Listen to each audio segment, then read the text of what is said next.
Doctor Martin Luther King junior వీరు అమెరికాలో నల్ల జాతీయుల ఆఫ్రికన్ అమెరికన్ వ్యక్తులు ఎవరైతే ఉన్నారో చాలా పెద్ద పాపులేషను.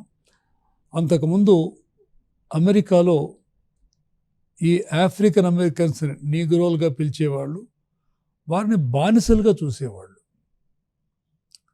భర్తని ఒకళ్ళు కొనుక్కెళ్ళిపోతే, భార్యను మరొకళ్ళు కొనుక్కెళ్ళిపోతే, పిల్లలు అనాథలైపోవటం, లేకపోతే పిల్లల్ని వేరే వాళ్ళు కొనుక్కోవటం, వారిని మనుషులుగా చూసేవాళ్ళు కాదు, ఒక జంతువులుగా, జంతువుల కంటే కన్నా కష్టంగా బానిసలుగా చూసినటువంటి సమాజం అమెరికన్ సమాజం.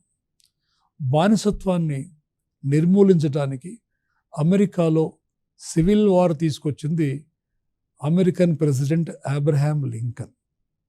బానిసత్వం అయితే మొట్టమొదటి కానీ సెగ్రిగేషన్ అంటే వర్ణ వివక్ష మాత్రం మిగిలిపోయింది. నల్లవాళ్ళు తెల్లవాళ్ళని సమానంగా చూడలేదు అమెరికాలో. నల్లవాళ్ళు వేరు, తెల్లవాళ్ళు వేరు. ఒక రెస్టారెంట్కి వెళితే నల్లవాళ్ళు కూర్చుని తినేటువంటి టేబుల్స్ వేరు, తెల్లవాళ్ళు కూర్చుని తినే టేబుల్స్ వేరు. వాళ్ళు వెళ్ళే బాత్రూమ్స్ వేరు, తెల్లవాళ్ళు వెళ్ళే బాత్రూమ్స్ వేరు.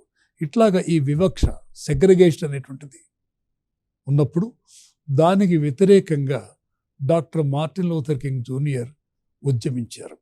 ఆ ఉద్యమానికి ప్రేరణ మహాత్మా గాంధీ యొక్క non violent resistance to injustice. Gandhi గారు చేపట్టినటువంటి సత్యాగ్రహాలు ఎలా అయితే జరిగాయో అదే రకమైన సత్యాగ్రహ విధానంలో నల్లవాళ్ల యొక్క హక్కులని కాపాడటానికి doctor Martin Luther King junior కృషి చేశారు. అటువంటి మార్టిన్ లూథర్ కింగ్ జూనియర్, ఆయనకు నోబెల్ పీస్ ప్రైజ్ కూడా లభించింది.